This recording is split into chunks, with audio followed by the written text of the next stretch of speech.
తప్పించేటువంటి ప్రయత్నం చేసినారు. మిత్రులారా, మీకు అందరికీ చరిత్ర తెలుసు. ఆనాడైనా ఏనాడైనా ఈవెన్ ఈనాడైనా తెలంగాణకు విలన్ నంబర్ 1 కాంగ్రెస్ పార్టీ అని మనవి చేస్తా ఉన్నా. మనందరికీ కూడా తెలుసా విషయం. తెలంగాణ హైదరాబాద్ స్టేట్ పేరుతో ఉన్ననాడు ప్రజలు వద్దంటుంటే కూడా బలవంతంగా తెలంగాణను ఆంధ్రాతో కలిపిన వాళ్ళే. ఏందా బాబు, ఏందా పనిలేదా? రెడ్డి ఎవరెవరు పోండి, మీరు మీకేం పని లేదా? ఈ 10 మంది కాదు కదా, సభ అంతా ఉంది కదా, ఉండండి, కామ్ ఉండండి, డిస్టర్బ్ చేయదు మీరు. అట్లా బలవంతంగా ఆనాడు ఆంధ్రలో విలీనం చేసింది కాంగ్రెస్ పార్టీ, జవహర్లాల్ నెహ్రూ. 69లో ఉద్యమం వస్తే 400 మంది తెలంగాణ బిడ్డలను పిట్టల్లాగా కాల్చి చంపింది ఇందిరాగాంధీ ప్రభుత్వం, ఆనాడు ఉన్నటువంటి కాంగ్రెస్ పరిపాలన.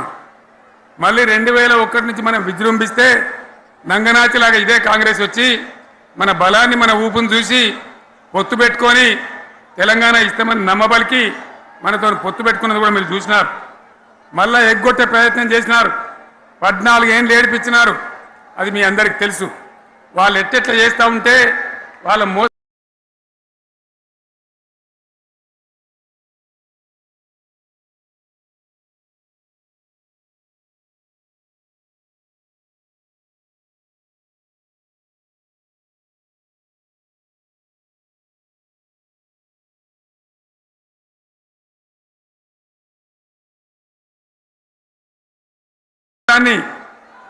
కప్పేయడానికి నేను ఇదే జయశంకర్ పార్లమెంట్లో ప్రతిపక్షాలని కాంగ్రెస్ గొంతు పట్టుకుంటే అప్పుడు దిగివచ్చి తెలంగాణ కోసం ప్రకటన చేసిన విషయం మీకు తెలుసు.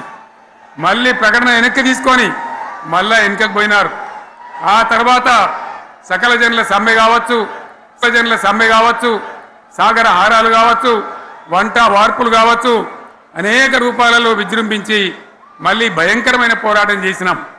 మళ్ళీ 3 ఏళ్ల తర్వాత వాళ్లకు రాజకీయ అవసరం ఏర్పడి ఆనాడు వచ్చి మళ్ళీ తెలంగాణ ఇస్తామని ప్రకటించి, వాళ్ళకి ఇష్టం లేకపోయినా తెలంగాణ సృష్టించినటువంటి ఆ సుడిగార్పులుగా తట్టుకోలేమని భయపడి తెలంగాణ ఇచ్చిన విషయం కూడా మీకు తెలుసు. తదనంతరం ప్రజలు మనకు అధికారం ఇచ్చినారు. దాన్ని మనం ఏదో అధికారం అనుభవించడానికి తీసుకోలే, బాధ్యతగా తీసుకున్నాం. ఎంత బ్రహ్మాండంగా పనిచేసినాం. రాష్ట్రాన్ని మన చేతిలో పెడితే ఎక్కడున్న తెలంగాణను ఎక్కడ తీసుకొని పోయినాం. అనేక రంగాలలో please please please please please ఒకటే మాట. ఏ బాబు ఇక్కడ నేను మాట్లాడుతున్నా, అక్కడ మీరు మాట్లాడుతున్నా, మీకు ఏమైనా అర్థం ఉన్నదా?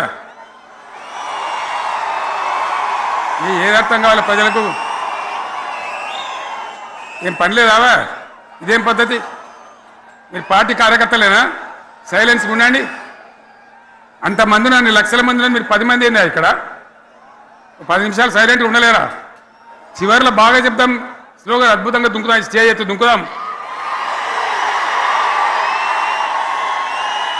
మీరు బాధ్యత చూడాల్సింది ఏంటంటే మీరు అరవడం బంద్ చేయండి. ఇంతమంది ఉన్నారు, ఏం సీఎం పని లేదా నీకు? మళ్ళీ అందరు ఇళ్ళకి చేరుకోవద్దా? క్షేమంగా పోవద్దా? ఎక్కడెక్కడి నుంచో దూరం నుంచి వచ్చిన వాళ్ళు ఉన్నారు. 10 నిమిషాలు మీరు సైలెంట్గా ఉండండి. ముందరున్న వాళ్ళు 10 ఏళ్ళ బీఆర్ఎస్ పాలనలో ఎక్కడున్న తెలంగాణ ఎక్కడికి పోయింది? ఎన్ని రంగాలలో ఎన్ని అవార్డులు వచ్చినాయి? ఎన్ని అద్భుతమైన పనులు చేసి చూపెట్టినాం. తెలంగాణ అంటే ఒకప్పుడు వెనుకబడ్డ ప్రాంతం, ఎగతాళి చేయబడ్డ ప్రాంతం, పనికిమాలిన ప్రాంతం అని పేరు పెట్టిన ప్రాంతం. కానీ ఎన్ని రంగాలు, తలసరి ఆదాయాన్ని బ్రహ్మాండంగా పెంచినాం. 90,000 ఉన్న తలసరి ఆదాయాన్ని 3.5 లక్షల పైచీలకు పెంచుకున్నాం. జిఎస్డిపిని దేశంలో నంబర్ 1 స్థానానికి తీసుకెళ్ళినాం. తెలంగాణలో బ్రహ్మాండంగా పెండింగ్ ప్రాజెక్టులన్నీ కూడా కంప్లీట్ చేసుకున్నాం.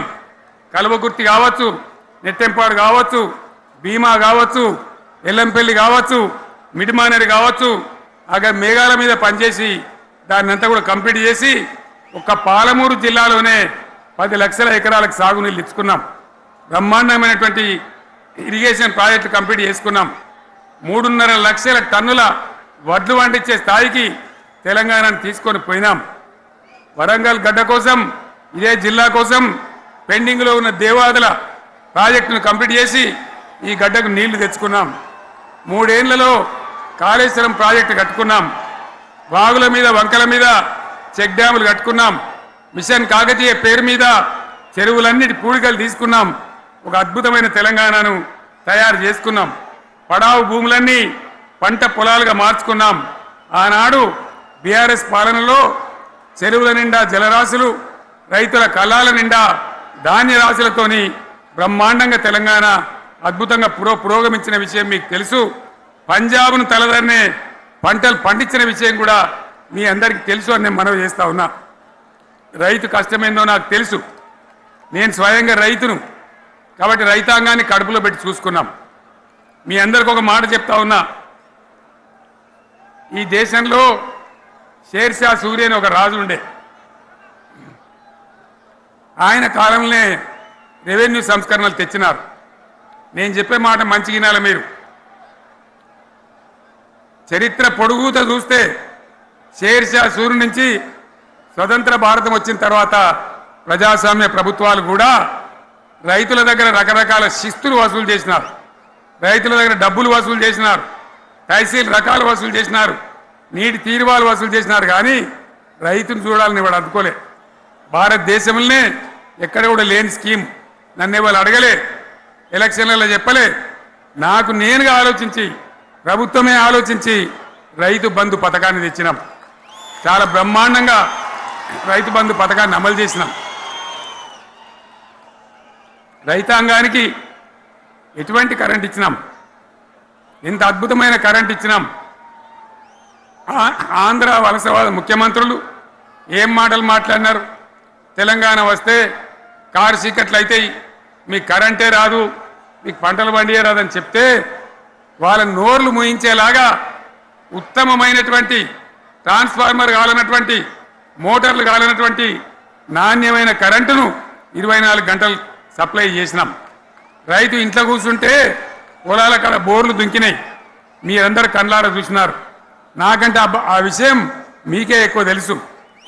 అదేవిధంగా రైతులు చనిపోతే 2 ఎకరాలు 3 ఎకరాలు ఉన్న రైతులు ఏముంటుంది, వాళ్ళకి ఆదాయం ఉండదు. వాళ్ళు సస్తే బీఆర్ఎస్ రాకముందు పట్టించుకున్న నాతులు లేడు. అదే బీఆర్ఎస్ వచ్చిన తర్వాత రైతు బీమా ఇచ్చి వాళ్ళు చనిపోయినాక 8 రోజుల్లోనే వాళ్లకు రైతు బీమా అందే విధంగా ఆనాడు చర్యలు తీసుకున్నాం.